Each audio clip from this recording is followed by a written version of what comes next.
पादपी औकारकी का पहला क्वेश्चन है कि शकरकंद किसका रूपांतरण है। तो शकरकंद जो है यह एक अपस्थानिक जड़ का रूपांतरण है। शकरकंद किसका रूपांतरण है? तो शकरकंद अपस्थानिक जड़ का रूपांतरण है। तो हम बोल सकते हैं कि शकरकंद रूपांतरित अपस्थानिक जड़ होती है जो भोजन के संचय का कार्य करती है। ये प्रायः एकल व अनिश्चित आकार की होती है। अगला क्वेश्चन है कि श्वसन जड़ किसमें होती है। श्वसन जड़ किसमें होती है? तो यह लवणोद्भिद में होती है। श्वसन जड़ किसमें होती है? लवणोद्भिद में होती है। तो इसके बारे में बोलेंगे कि श्वसन जड़ जो रेस्पिरेटरी रूट होती है वो लवणोद्भिद पादप में मिलती है, जिन्हें न्यूमेटोफोर कहते हैं। जिन्हें हम लोग क्या कहते हैं? न्यूमेटोफोर कहते हैं। लवणोद्भिद पादप क्षारीय दलदली क्षेत्र में उगने वाली वनस्पति है। लवणोद्भिद पादप क्या होता है? क्षारीय दलदली क्षेत्र में उगने वाले वनस्पति है। इनमें विशेष प्रकार की ऋणात्मक गुरुत्वानुवर्ती जड़ें पाई जाती है जो दलदली भूमि से ऊपर वायु में गैसीय विनिमय हेतु निकल जाती है। इस कार्य हेतु इनकी सतह पर वातरंध्र पाए जाते हैं। अगला क्वेश्चन है कि बोगेनविलिया में कांटे रूपांतरित होते हैं। तो बोगेनविलिया में कांटे क्या चीज़ में रूपांतरित होते हैं? तो बोगेनविलिया में कांटे तने में रूपांतरित होते हैं। बोगेनविलिया में कांटे रूपांतरित होते हैं क्या चीज़ में? तने में। तो बोलेंगे बोगेनविलिया के कांटे तने का रूपांतरण होता है। कांटे जो है नुकीली संरचना होती है जो छोटे एवं कठोर होते हैं। यह वाष्पोत्सर्जन में कमी करने के साथ साथ जंतु से भी पादप की सुरक्षा करती है। अगला है नारियल का फल किस प्रकार का है। तो नारियल का फल जो है यह एक अस्थिल फल है। नारियल का फल क्या है? यह एक अस्थिल फल है। तो बोलेंगे नारियल का फल जो है यह एक अस्थिल फल यानी कि ड्रूप्स का उदाहरण है। नारियल में दृढ़ बाह्य भित्ति फल, रेशेदार मध्य फल भित्ति और झिल्ली नुमा अंतः फल भित्ति पाई जाती है। अगला है बहुसंघी पद किससे संबंधित है। तो बहुसंघी पद जो है पुमंग से संबंधित है। बहुसंघी पद किससे संबंधित है? पुमंग से। तो हम बोल सकते हैं कि बहुसंघी पद जो है पुष्प के पुमंग से जुड़ा हुआ है। इस दशा में पुष्प के सभी पुंतंतु परस्पर जुड़कर एक या अधिक समूह बनाते हैं, परंतु इसमें परागकोश स्वतंत्र होते हैं। परागकोश क्या होते हैं? स्वतंत्र होते हैं। उदाहरण इसका है सेमल। बहुसंघी का उदाहरण क्या है? सेमल। अगला क्वेश्चन है इंडिगोफोरा, सेसबेनिया, साल्विया, एलियम, एलियो, सरसों, मूंगफली, मूली, चना और सलजम में से कितने पादप की पुष्पों में पुंकेसरों की लंबाई भिन्न भिन्न होती है। तो इसमें हम लोग बोलेंगे कि Indigofera, sesbania, Salvia, allium, alloy, सरसों, मूंगफली, मूली, चना और सलजम में से 4 पादप के पुष्प में पुंकेसर की लंबाई भिन्न भिन्न होती है। ये 4 पादप कौन कौन है? साल्विया में अलग अलग होता है, सरसों जिसको ब्रेसिका बोलते हैं इसमें अलग अलग होता है, मूली रेफेनस में अलग अलग होता है और सलजम में अलग अलग होता है। अगला क्वेश्चन है त्रिज्या सम्मित किसके पुष्पों में पाई जाती है। तो त्रिज्या सम्मित जो है ब्रेसिका के पुष्पों में पाई जाती है। त्रिज्या सम्मित किसके पुष्पों में पाई जाती है? तो ब्रेसिका के पुष्प में। तो हम बोल सकते हैं कि ब्रेसिका के पुष्प को किसी भी तल से काटने पर वह 2 समान भागों में बटा जा सकता है। इस प्रकार की सम्मिति को क्या कहा जाता है? त्रिज्या सम्मित कहा जाता है। ट्राइफोलियम, पाइसम और केसिया फेबेसी कुल के पादप हैं। इनमें एक व्यास सम्मित होता है, यानी कि केसिया हो गया, ट्राइफोलियम हो गया, पाइसम हो गया, ये तीनों के तीनों एक व्यास सम्मिति है, जबकि ब्रेसिका जो है ये त्रिज्या सम्मिति है। अगला क्वेश्चन है कि मुक्त अक्षीय बीजांड न्यास किसमें पाया जाता है। तो मुक्त अक्षीय बीजांड न्यास जो है डायंथस में पाया जाता है। तो बोल सकते हैं कि पादप डायंथस में मुक्त अक्षीय बीजांड न्यास पाया जाता है। इसमें बीजांड केंद्र अक्ष के चारों ओर विकसित होते हैं तथा पटों का अभाव होता है। इसमें पट नहीं होता है, जबकि आर्जीमोन है ब्रेसिका में भित्तीय हो, व सिट्रस में स्तंभीय बीजांड न्यास होता है। आर्जीमोन और ब्रेसिका में किस प्रकार का होता है? भित्तीय होता है। और सिट्रस में किस प्रकार का होता है, यानी नींबू में स्तंभीय होता है।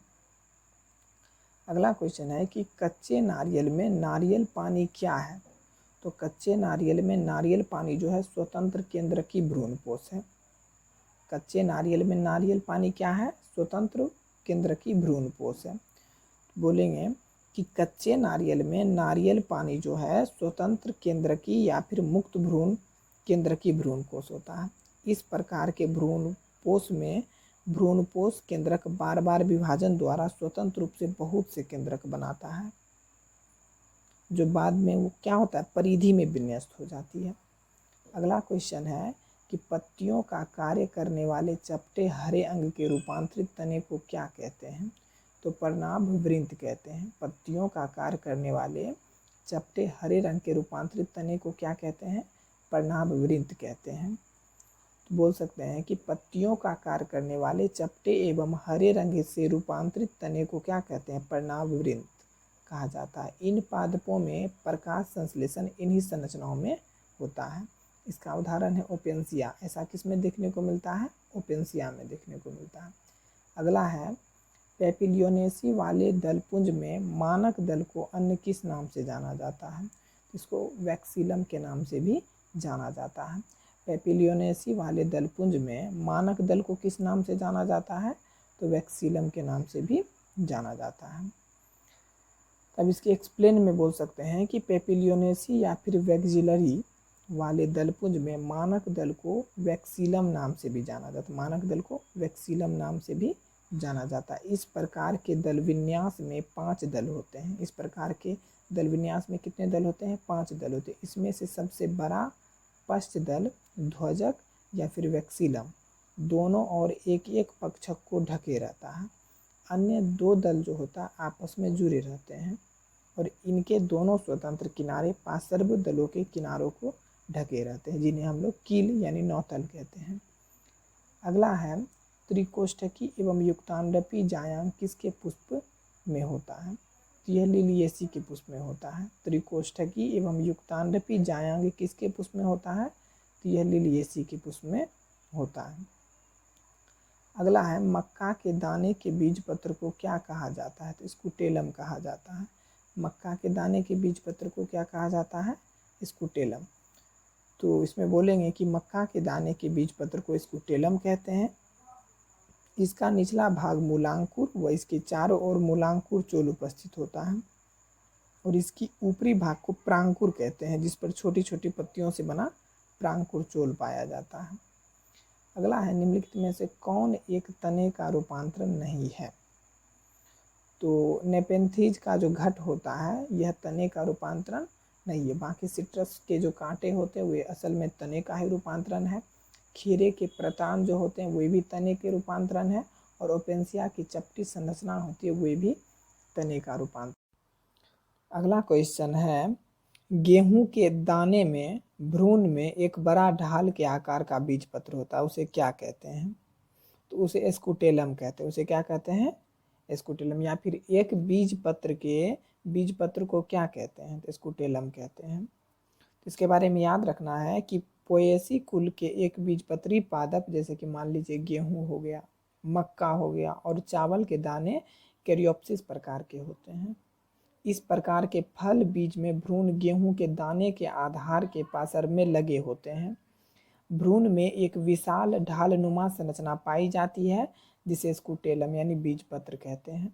यह स्कुटेलम बीजपत्र दबाव पड़ने पर अंकुरन करता है तथा भ्रूणपोष से पोषण प्राप्त करता है।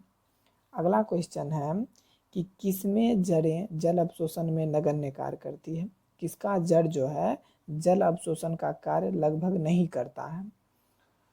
तो पिस्टिया का जड़ जो होता है वो पानी का अवशोषण नहीं करता है।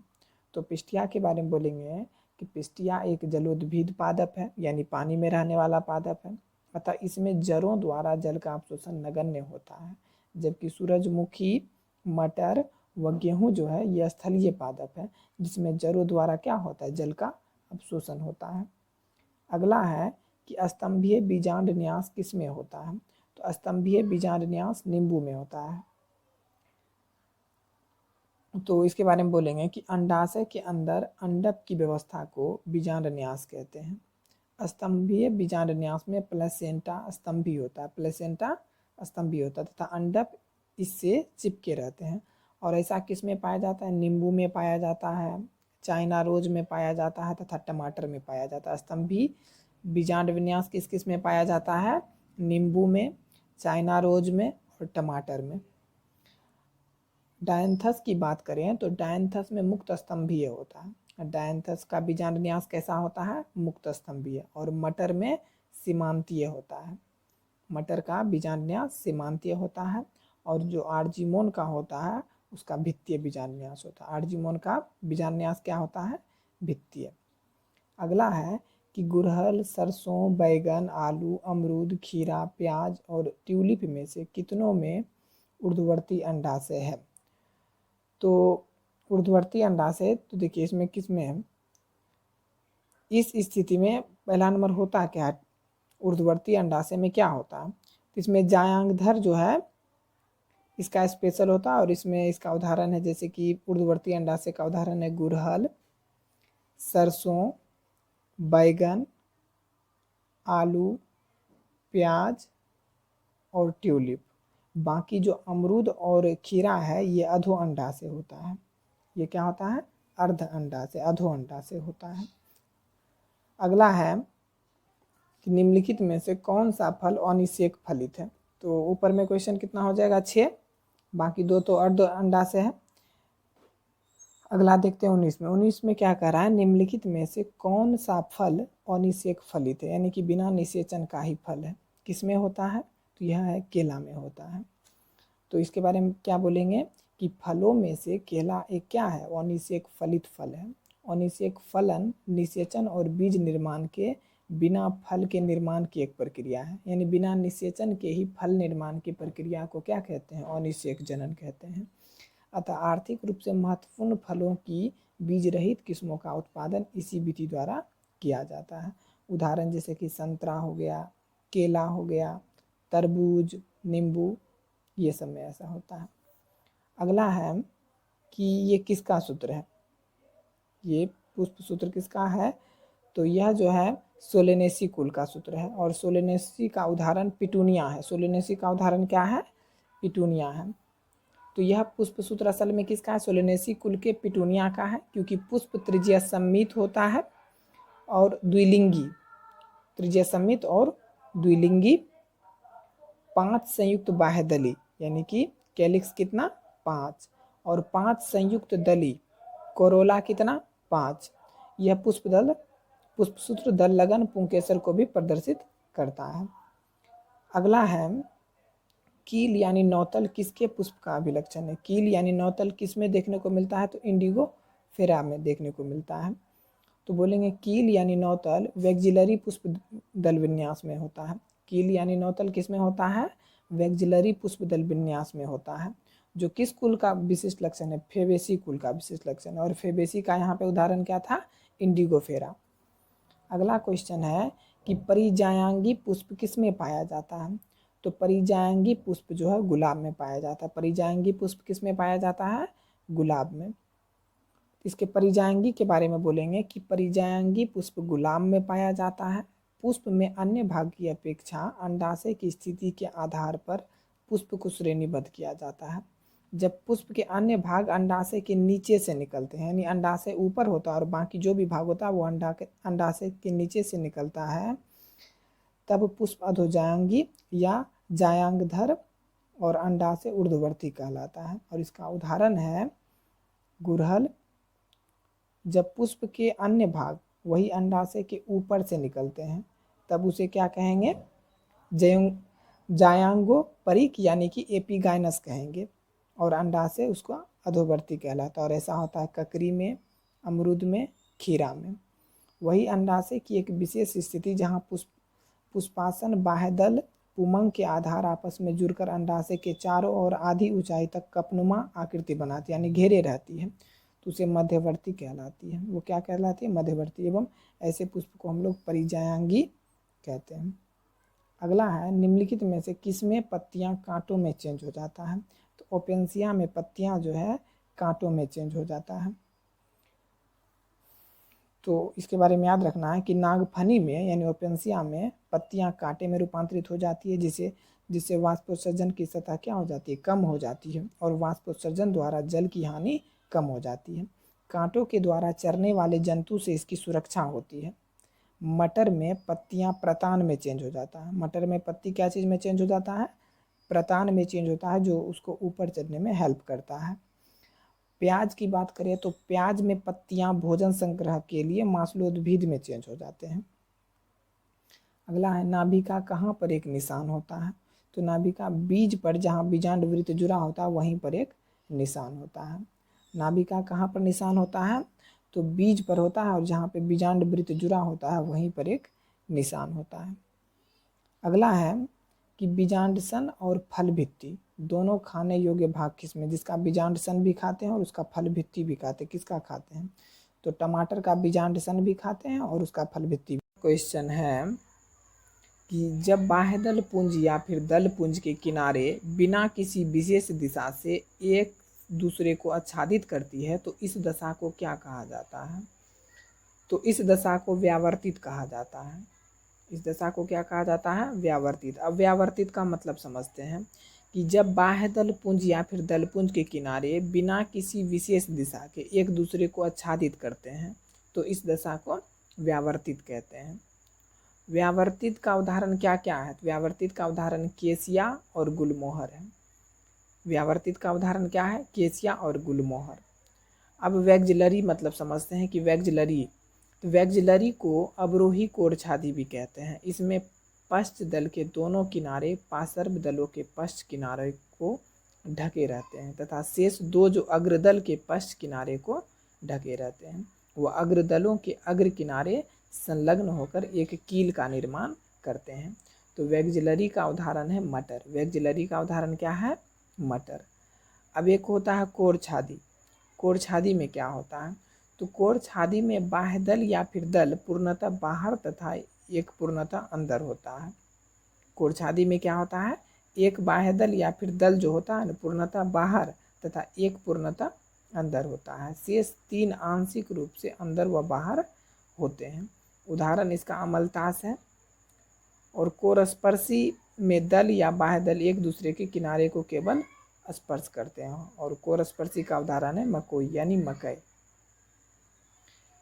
अगला क्वेश्चन है निम्नलिखित कथनों में से कौन सा सही है, इनमें से कौन सही है, तो घास के बीज भ्रूणपोषी नहीं है, यह कथन गलत है, जबकि घास के बीज जो होते हैं वो भ्रूणपोषी होते हैं। दूसरा है आम एक अनिषेक फली पुष्प है, तो आम एक अनिषेक फली पुष्प नहीं है, आम निषेचन के बाद ही आम में कन्वर्ट होता है, तो इसीलिए यह भी कथन गलत है। सी में कह रहा है मक्का के दाने में एक प्रोटीनकृत एल्यूरोन परत उपस्थित होता है, यह कथन सही है कि मक्का के दाने में क्या होता है, प्रोटीनीकृत एल्यूरोन परत होता है, यह सही है। डी है एक बंद स्त्री केसर को बंद पुंकेसर कहा जाता है, यह कथन गलत है। तो इसमें क्या सीखे हम लोग कि मक्का के दाने में एक प्रोटीनीकृत एल्यूरोन परत उपस्थित होती है। मक्का में बीजावरण झिल्लीदार तथा फलभित्ति से जुड़ा होता है। मक्का में जो बीजावरण होता है वो झिल्लीदार तथा फलभित्ति से जुड़ा होता है। अगला क्वेश्चन है कि एक पुंज फल वह है जो विकसित होता है। पुंज फल क्या चीज़ से विकसित होता है, तो याद रखेंगे कि पुंज फल जो है बहुअंडपी वियुक्तांडपी जायांग से विकसित होता है। बहुअंडपी तो होता है लेकिन वह वियुक्तांडपी होता है यानी अलग अलग होता है। तो एक पुंज फल किसे कहेंगे, जो बहुअंडपी हो और वियुक्तांडपी जायांग से विकसित हो। तो इसे सीखे हम लोग कि बहुअंडपी वियुक्तांडपी जायांग से विकसित फल को पुंज फल कहते हैं। इसमें प्रत्येक अंडप एक लघु फल निर्मित करता है। इसमें प्रत्येक अंडप क्या करता है, एक लघु फल निर्मित करता है। उदाहरण रसभरी शरीफा इसका उदाहरण है। अगला है एल्ब्यूमिन रहित बीज। एल्ब्यूमिन रहित मतलब हुआ अभ्रूणपोषी। तो क्वेश्चन है एल्ब्यूमिन रहित बीज किसमें उत्पादित होता है, तो यह मटर में होता है। एल्ब्यूमिन रहित बीज का उदाहरण क्या है, मटर। तो इसके बारे में हम लोग बोलेंगे कि अभ्रूणपोषी या एल्ब्यूमिन रहित बीज मटर है, चना है, सेम है। आदि फेबेसी कुल के द्विबीजपत्री पादपों द्वारा उत्पन्न किए जाते हैं। इस प्रकार के बीज में बीजपत्र बड़े एवं विकसित होते हैं। इस प्रकार का जो बीजपत्र होता है इसका विकसित होता है। इसमें बीज अंकुरन से पूर्व संपूर्ण भ्रूणपोष का उपयोग हो जाता है, यानी कि भ्रूणपोष नहीं बचता है। जबकि वही अगर भ्रूणपोषी की बात करें तो भ्रूणपोषी या फिर एल्बुमिन युक्त पादप में भ्रूणपोष में भोजन संचित रहता है, इसमें भोजन संचित रहता है तथा इसके बीज पत्र भी क्या होते हैं, पतले होते हैं। और इसका उदाहरण है मक्का, अरंडी, गेहूँ, ये सब इसका उदाहरण है।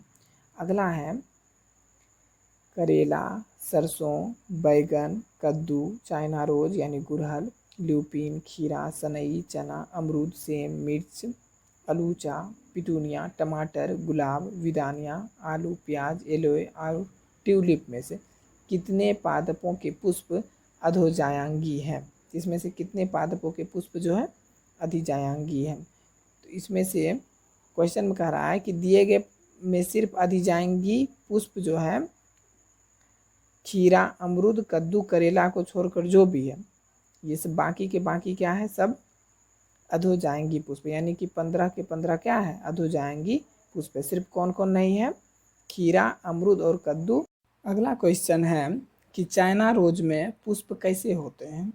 तो चाइना रोज का जो पुष्प होता है वो त्रिज्या सममित होता है, अधोजायांगी होता है तथा व्यावर्तित पुष्पदल विन्यास होता है। चाइना रोज का पुष्पदल कैसा होता है, त्रिज्या सममित होता है, अधोजायांगी होता है तथा व्यावर्तित पुष्पदल विन्यास होता है, यानी ए।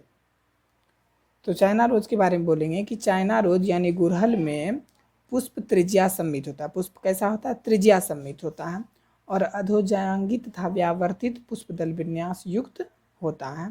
जब पुष्प को केंद्र से होकर किसी भी उदग्र तल से दो समान अर्धभागों में विभक्त किया जा सके तो ऐसे पुष्प को क्या कहते हैं, त्रिज्या सममित। त्रिज्या सममित मतलब कि पुष्प को कहीं से भी काटे वो दो बराबर भागों में कट जाए तो उसे त्रिज्या सममित कहा जाता है। इसके बारे में और बोल सकते हैं कि जब पुष्पासन पर अंडाशय सबसे ऊपर में स्थित होता है तथा पुमंग दलपुंज, बाह्य दलपुंज इसके नीचे स्थित होता है तो ऐसे पुष्प को अधोजायांगी पुष्प कहते हैं।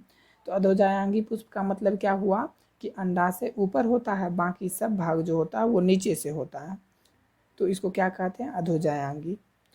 तीसरी बात है कि व्यावर्तित। व्यावर्तित मतलब कि पुष्पदल विन्यास में बाह्य दल या दल एक किनारे दूसरे किनारे या फिर दल के किनारे के को ढक लेता है, इसे व्यावर्तित कहते हैं।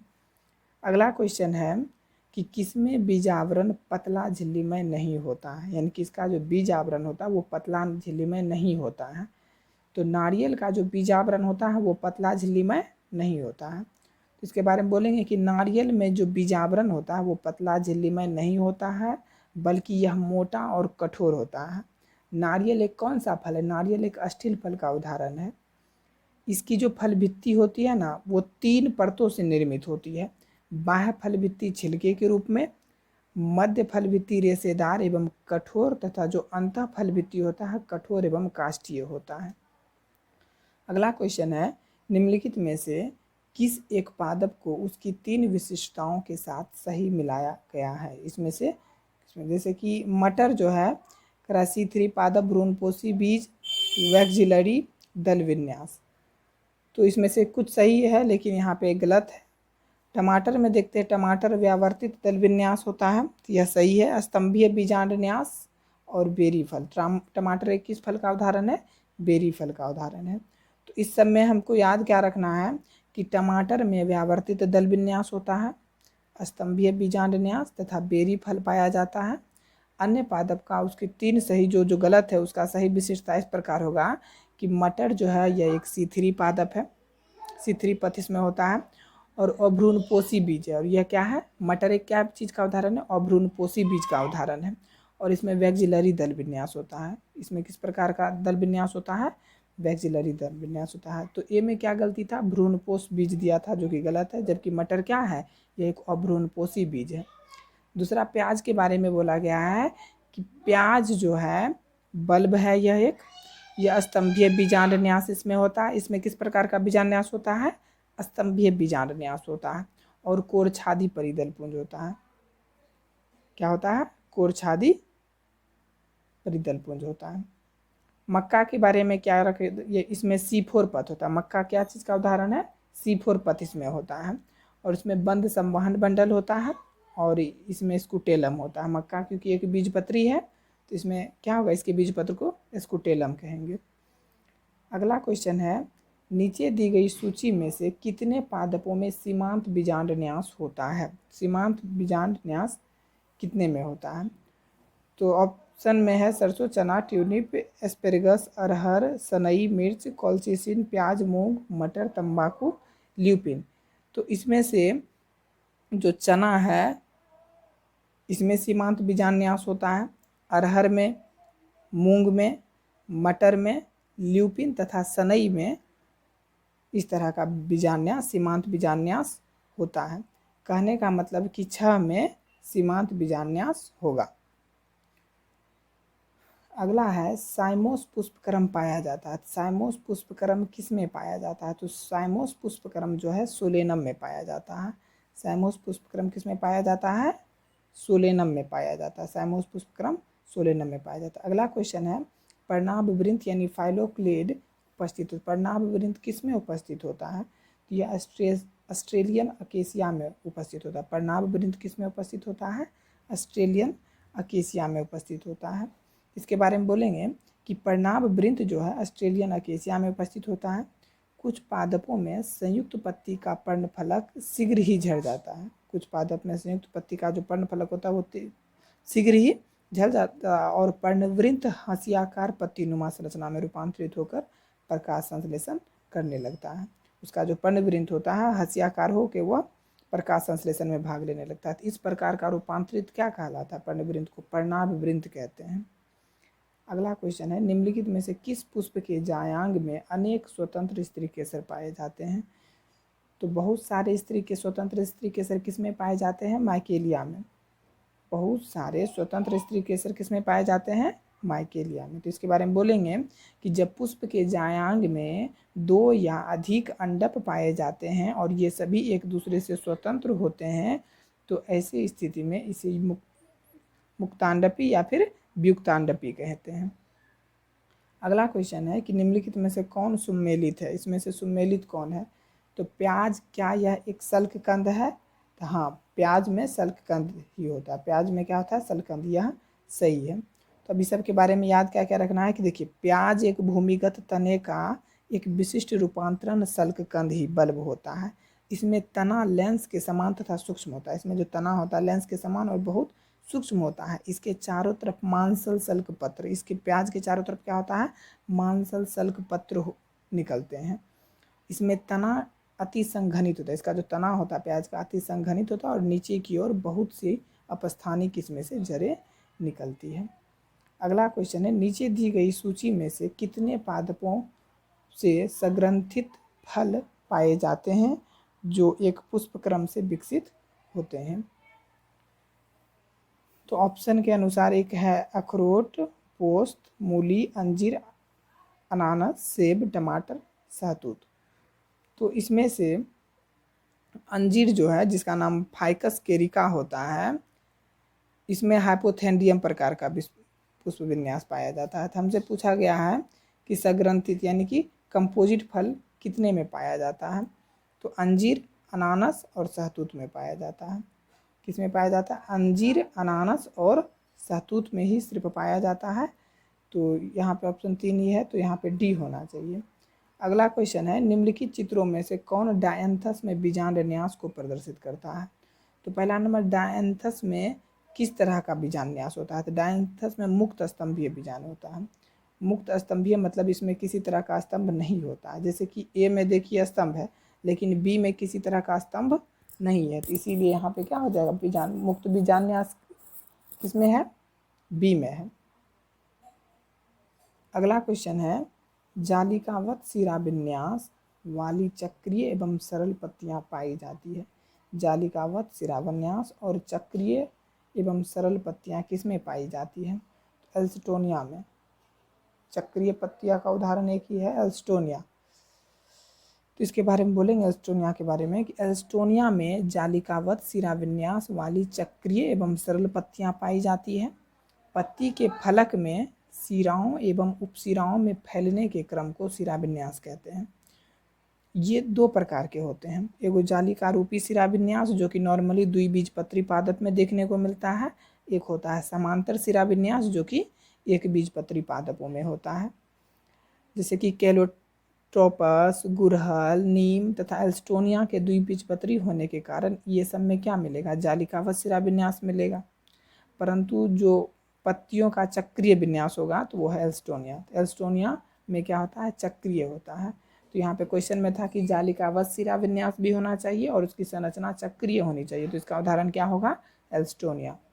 अगला क्वेश्चन है, निम्नलिखित में से कौन सा कथन सही है। तो इसमें से पहला देखते हैं, आर्किड्स के बीजों में तेल प्रचुर भ्रूणपोष पाया जाता है। तो यह कथन गलत है कि आर्किड्स के बीज में तेल प्रचुर भ्रूणपोष पाया जाता है, तो यह गलत है। बी में कह रहा है कि प्रिमरोज में आधारीय बीजांडन्यास पाया जाता है, तो यह भी गलत है, जबकि प्रिमरोज में मुक्त स्तंभीय बीजांडन्यास पाया जाता है। सी में कह रहा है कि ट्यूलिप का पुष्प एक रूपांतरित प्ररोह है, एक रूपांतरित प्ररोह है, यह सही है कि ट्यूलिप का जो पुष्प होता है एक रूपांतरित प्ररोह है। डी में कह रहा है टमाटर का फल एक संपुट होता है, तो यह भी गलत है, जबकि टमाटर का फल एक बेरी होता है। टमाटर का फल क्या होता है, बेरी होता है। तो इस समय क्या याद रखना है कि ट्यूलिप का पुष्प जो है अत्यधिक संघनित तथा रूपांतरित प्ररोह है जो लैंगिक प्रजनन का कार्य करता है। ट्यूलिप के बारे में याद रखना है। आर्किड्स के बीजों में भ्रूणपोष नहीं पाया जाता है। आर्किड्स के बारे में क्या याद रखना है, आर्किड्स के बीजों में भ्रूणपोष नहीं पाया जाता है। प्रिमरोज के बारे में क्या याद रखना है कि प्रिमरोज में मुक्त स्तंभीय बीजान्यास पाया जाता है।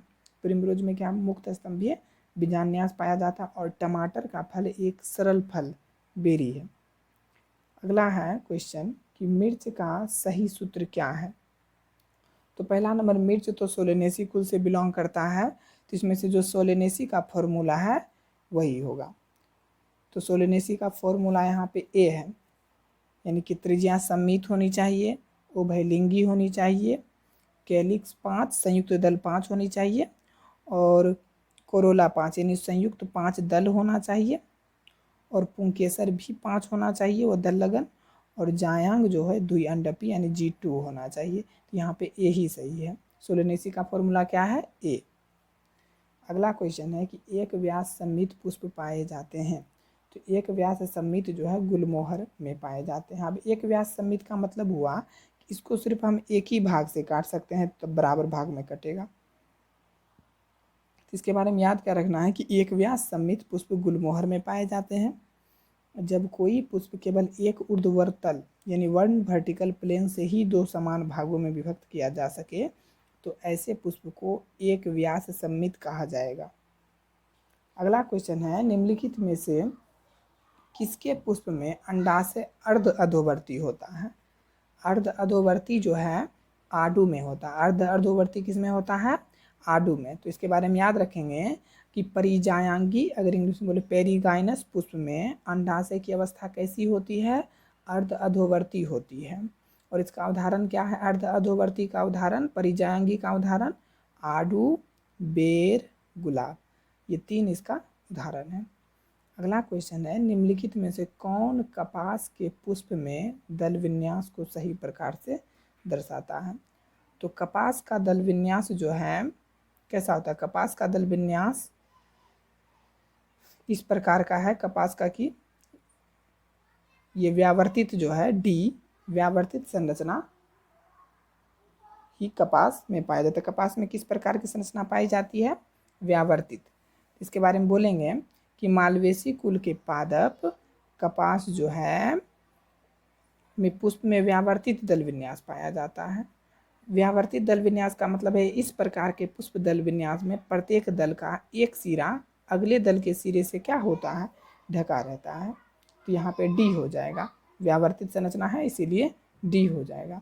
अगला है कि निम्नलिखित में से कौन सा एक मरूदभिद पादप है जिसमें तना चपटी होती है, मांसल होती है, मोटी होती है तथा हरी पत्ती के समान संरचना में परिवर्तित हो जाती है।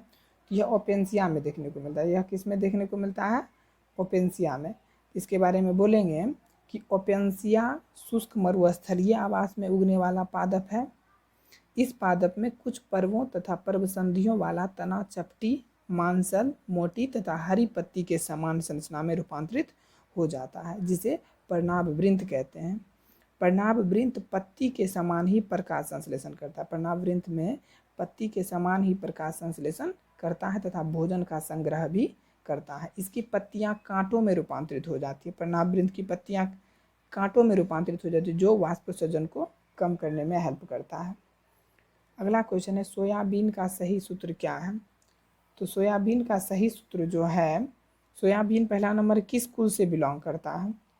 तो सोयाबीन जो है ये पेपिलियोनेडी कुल से बिलोंग करता है। तो इसका सूत्र जो क्या हो जाएगा, इसमें क्या होनी चाहिए, इस सोलेनेसी यानी कि पेपिलियोनेडी कुल का यानी फेबेसी कुल का कौन सा सूत्र है? इसमें से सी।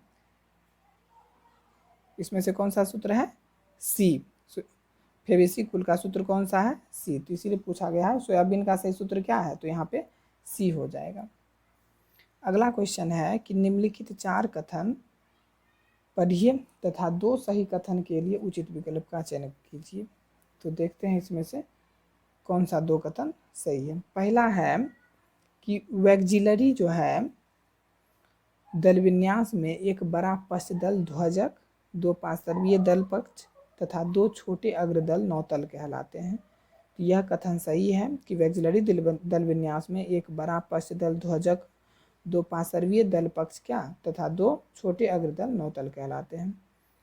अगला है लिलियेसी कुल का पुष्प सूत्र जो है ये है, लिलियेसी कुल का पुष्प सूत्र ये है, तो ये भी सही है। अगला है मटर के पुष्प में पुंकेसर जो है एक संघी होता है। तो यह गलत है कि मटर के पुष्प में पुंकेसर जो होता है एक संघी होता है, यह गलत है।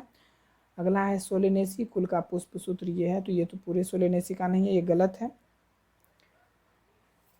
अगला क्वेश्चन है कि एक बीजांड युक्त एक कोष्ठीय अंडाशय में बीजांड न्यास का प्रकार कैसा होता है? यानी एक बीजांड युक्त एक कोष्ठकीय अंडाशय में बीजांड न्यास का प्रकार कैसा होता है? आधारीय होता है। तो आधारीय बीजांड न्यास के बारे में क्या बोलेंगे कि आधारीय बीजांड न्यास में अंडाशय एकांडपी, युक्तांडपी एवं एक कोष्ठकीय होता है तथा बीजांड न्यास के आधार पर एकल बीजांड उत्पन्न होता है। उदाहरण इसका है गेंदा।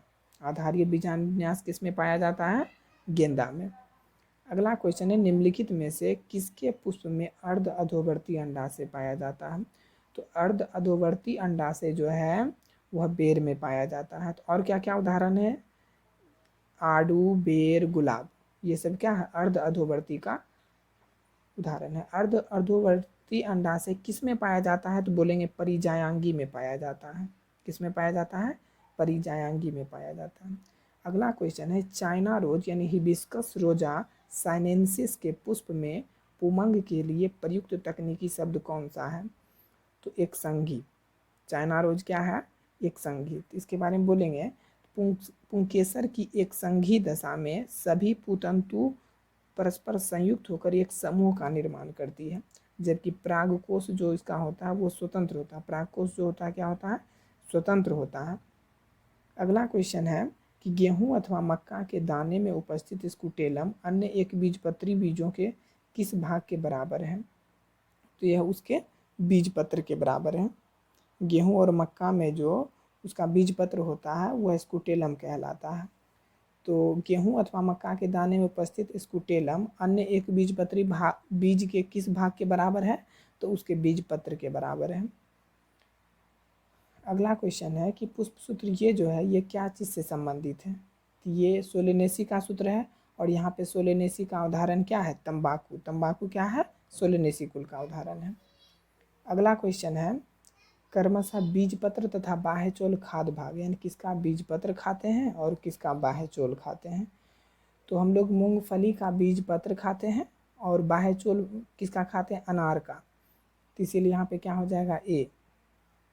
तो इसके बारे में हम लोग बोलेंगे कि देखिए मूंगफली तथा अनार में क्रमशः बीजपत्र और बाह्यचोल खाते, यानी कि मूंगफली का हम लोग बीजपत्र खाते हैं, अनार का बाह्य चोल खाते हैं। अखरोट की बात करें तो अखरोट में खाद्य भाग बीज पत्र, अखरोट का क्या खाते हैं, बीज पत्र ही खाते हैं। इमली में मध्य फल भित्ति खाते हैं, इमली का क्या खाते हैं, मध्य फल भित्ति खाते हैं। फ्रेंच बीन में बीज ही खाते हैं, फ्रेंच बीन में क्या खाते हैं, बीज खाते हैं। नारियल में भ्रूणपोष, नारियल में क्या खाते हैं, उसका भ्रूणपोष खाते हैं। बाह्यचोल बीजपत्र एवं भ्रूण, जबकि काजू में बीजपत्र तथा मांसल पुष्पासन खाते हैं, तथा लीची में मांसल एवं रसीला एरिल भाग खाते हैं लीची का। अगला है कि अक्षीय बीजांडन्यास किस में पाया जाता है, तो अक्षीय बीजांडन्यास नींबू में पाया जाता है। अक्षीय बीजांडन्यास किस में पाया जाता है, नींबू में। तो इसके बारे में क्या याद रखना है कि नींबू में अक्षीय बीजांडन्यास का उदाहरण है। अक्षीय बीजांडन्यास में जायांग 2 अथवा अधिक अंडकों से बना होता है। अक्षीय बीजांडन्यास में जायांग जो है 2 अथवा अधिक अंडकों से बना होता है, जो केंद्रीय अक्ष पर जुड़े रहते हैं तथा अंडाशय अंडकों की संख्या के बराबर कोष्ठकों में विभाजित होता है, अर्थात बहुकोष्ठीय अंडाशय पाया जाता है। अगला है हाइपोथोंडियम पुष्पक्रम से विकसित फल क्या कहलाता है, तो उसको साइकोनस कहा जाता है। हाइपोथोंडियम पुष्पक्रम से विकसित फल को क्या कहा जाता है, साइकोनस कहा जाता है। तो साइकोनस प्रकार के फल जो है हाइपोथोंडियम पुष्पक्रम से विकसित होता है। यह संग्रंथिल प्रकार का फल है, उदाहरण फाइकस फेरिका, ये सब इसका उदाहरण है। अगला क्वेश्चन है कि भ्रूणपोष, परिभ्रूणपोष तथा बीज चोलक युक्त बीज का उदाहरण क्या है, तो कौन सा ऐसा पादप है जिसमें भ्रूणपोष भी पाया जाता है, परिभ्रूणपोष भी पाया जाता है और बीज चोलक भी पाया जाता है। तो यह अरंडी में ऐसा होता है, ऐसा किसमें होता है, अरंडी में। अगला है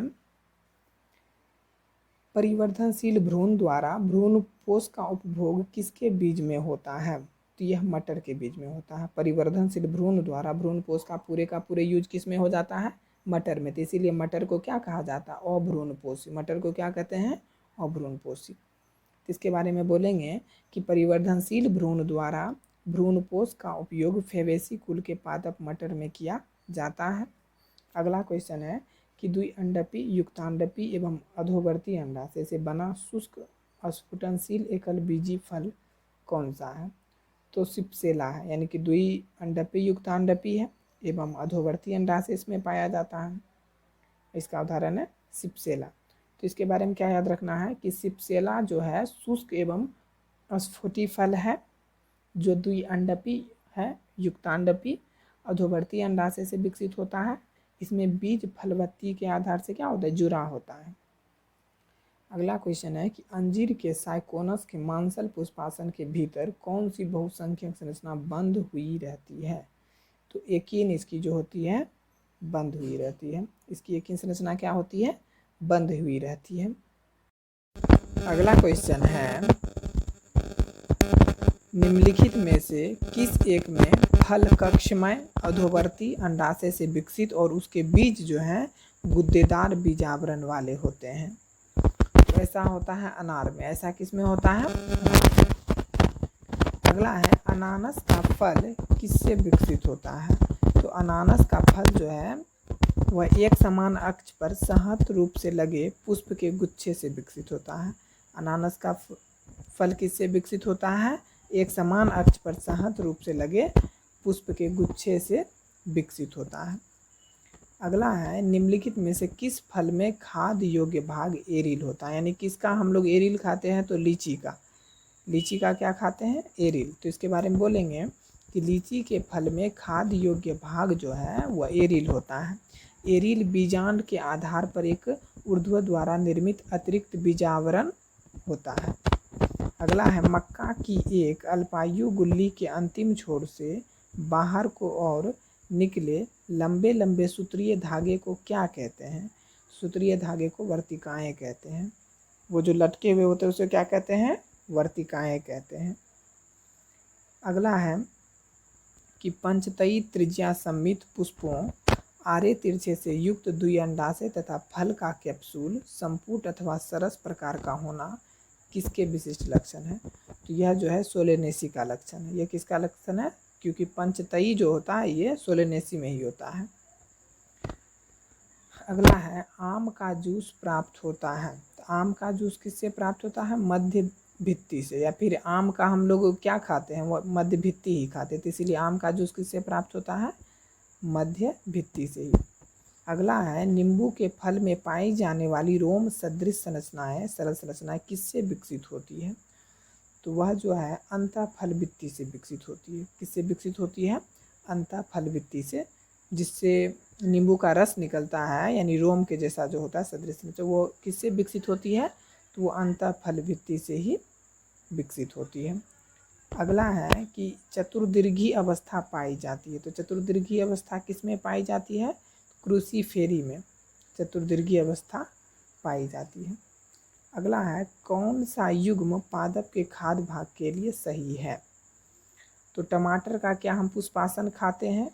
तो यह गलत है, टमाटर का पुष्पासन नहीं खाते हैं। मक्का का बीज पत्र खाते हैं? तो नहीं, बीज पत्र नहीं। अमरूद का मध्य फल भित्ति? तो नहीं, मध्य फल भित्ति नहीं। खजूर का मध्य फल भित्ति खाते हैं। किसका खाते हैं? खजूर का फल भित्ति। तो अब है कि देखिए, टमाटर, अमरूद तथा खजूर तीनों बेरी प्रकार के फल है। टमाटर, अमरूद और खजूर तीनों के तीनों किस प्रकार के फल हैं? बेरी प्रकार के फल हैं। टमाटर के अंतर्गत संपूर्ण फल योग्य खाने योग्य होता है। टमाटर का संपूर्ण भाग जो होता है खाने लायक होता है। अमरूद के अंतर्गत अगर बात करें, उसका फल भित्ति तथा पुष्पासन खाने योग्य होता है। अमरूद का क्या? उसका फल भित्ति और उसका पुष्पासन खाने योग्य होता है। तथा खजूर के अंतर्गत मध्य फल भित्ति खाई जाती है। खजूर का क्या खाते हैं हम लोग? मध्य फल भित्ति खाते हैं। मक्का की बात करें तो मक्का एक क्या है? कैरियोप्सिस प्रकार का फल है। मक्का एक क्या है? कैरियोप्सिस प्रकार का फल है तथा मक्का के अंतर्गत भ्रूणपोष तथा भ्रूण खाने योग्य भाग बनाता है।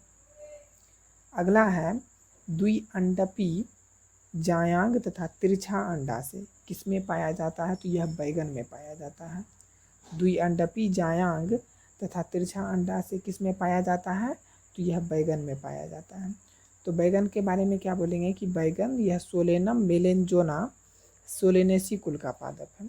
इसमें जायांग जो है द्विअंडपी एवं संयुक्तांडपी होता है। ये क्या होता है? द्विअंडपी। अगला क्वेश्चन है कि बीजांड विन्यास का वह प्रकार जिसमें अंडाशय युक्तांडपी, एक कोष्ठकी व बीजांड परिधि पर होते हैं, तो उसे क्या कहते हैं? तो उसे हम लोग भित्तीय बीजांडन्यास कहते हैं।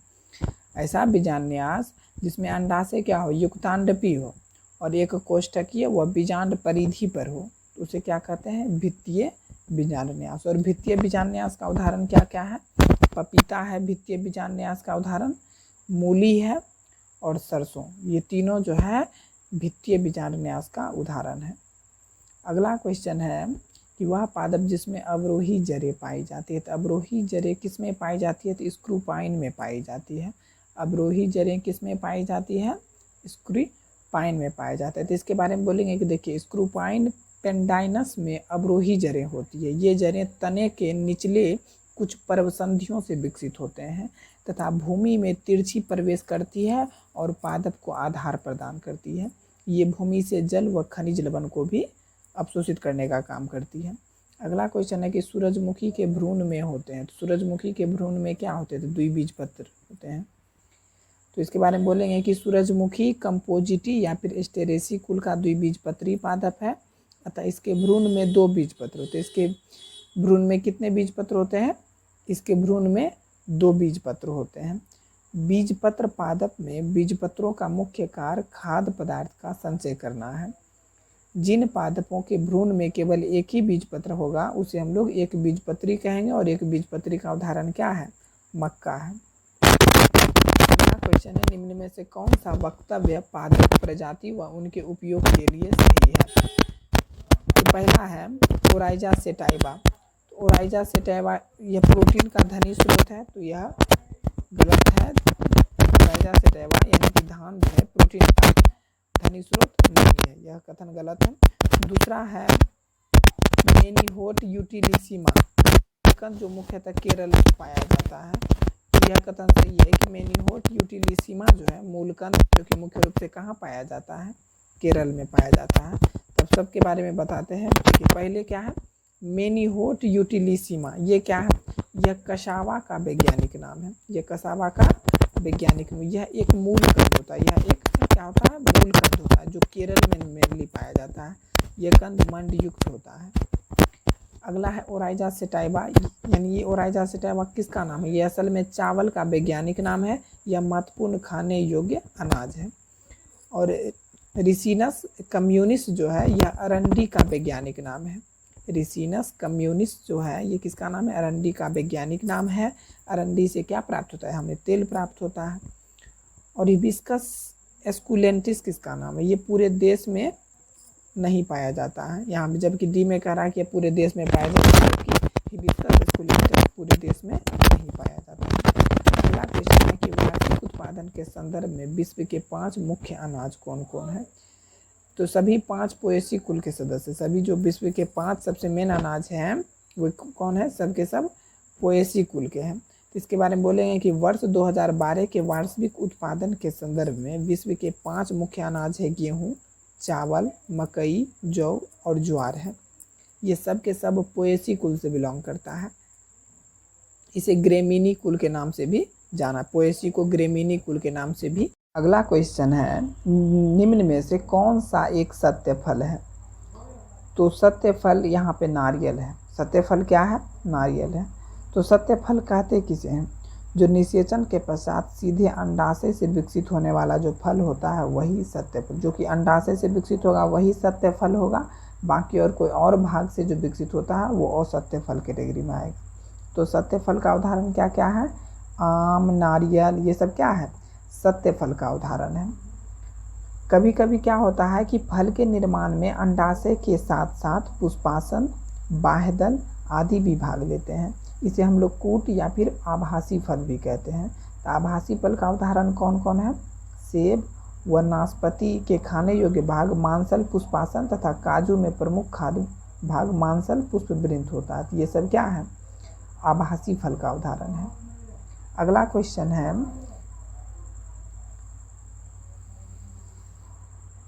फलयुक्त संवहन उत्तकों युक्त स्तंभ तथा मूसलाधार तंत्र वाला पादप कौन होता है? यह द्विबीजपत्री होता है। फलयुक्त संवहन उत्तकों युक्त स्तंभ तथा मूसलाधार तंत्र वाला पादप कौन होता है? द्विबीजपत्री होता है। तो द्विबीजपत्री के बारे में बोलेंगे कि द्विबीजपत्री में मूसलाधार तंत्र पाया जाता है। द्विबीजपत्री में किस प्रकार का जड़ पाया जाता है? मूसलाधार तंत्र पाया जाता है। मूसलाधार तंत्र के अंतर्गत एक मुख्य जड़ होती है जिससे अनेक जड़ें निकलकर गुच्छा बना लेती है। यह गुच्छा रूप संरचना ही मूसलाधार कहलाती है। अगला क्वेश्चन है कि हाइपेंथोडियम होता है। हाइपेंथोडियम क्या होता है? यह एक इन्फ्लोरेंसेस यानी पुष्पक्रम है। यह एक क्या है? यह एक पुष्पक्रम है। अगला क्वेश्चन है दालें प्राप्त होती है। दाल किससे प्राप्त होती है? तो ये फेबेसी कुल से प्राप्त होती है। दाल किससे प्राप्त होती है? यह फेबेसी कुल से प्राप्त होती है। समेकित परागकोश मुक्त तंतुओं वाले दललगन पुंकेसर पाए जाते, किसमें पाए जाते? तो ये एस्टेरेसी में पाए जाते। समेकित परागकोश मुक्त तंतु वाले दललगन पुंकेसर किसमें पाए जाते हैं? ये एस्टेरेसी में पाए जाते हैं। अगला है टमाटर या तंबाकू का पुष्पीय सूत्र क्या होता है? ये दोनों के दोनों सोलेनेसी कुल से बिलोंग करता है। तो इसमें से सोलेनेसी कुल का जो फॉर्मूला है वो होगा। तो इसमें से सोलेनेसी कुल का फॉर्मूला क्या है? डी है। इसीलिए इसका पुष्पीय सूत्र डी होगा। अगला है कि सिंजेनेसियस यानी युक्त कोशी अवस्था पाई जाती है किसमें? एस्टेरेसी में पाई जाती है। सिंजेनेसियस यानी युक्त कोशी अवस्था किसमें पाई जाती है? एस्टेरेसी में पाई जाती है। अगला क्वेश्चन है कि यह जो फॉर्मूला द्वारा दिया गया है ये किसका है? तो ये सोलेनेसी कुल का है। ये किसका है? सोलेनेसी कुल का पुष्प सूत्र है। अगला है कॉलीफ्लावर का वैज्ञानिक नाम क्या है? तो कॉलीफ्लावर का वैज्ञानिक नाम जो है ब्रेसिका ओलेरेसिया VAR और ब्रोटेसिस नाम है इसका। तो बोलेंगे कॉलीफ्लावर का वैज्ञानिक नाम जो है ब्रेसिका ओलेरेसिया है और वेराइटी बेरिटेसिस है। इसका वेराइटी क्या है? बेट्रिसेस है। अगला क्वेश्चन है कि टैगमैन यानी अंतः बीजजोल किससे विकसित होता है? तो यह आंतरिक अध्यावरण से विकसित होता है। टैगमैन यानी अंतः बीजजोल किससे विकसित होता है? आंतरिक अध्यावरण से विकसित होता है। अगला है एक कुल जो हेड पुष्पक्रम से संबंध होता है तो वो क्या? एस्टेरेसी है। एक कुल जो हेड पुष्पक्रम से संबंधित है वो क्या है? एस्टेरेसी है। और अगला है मूंगफली में भोजन यानी तेल भंडार पाया जाता है, किस में होता है, ये बीज पत्र में होता है।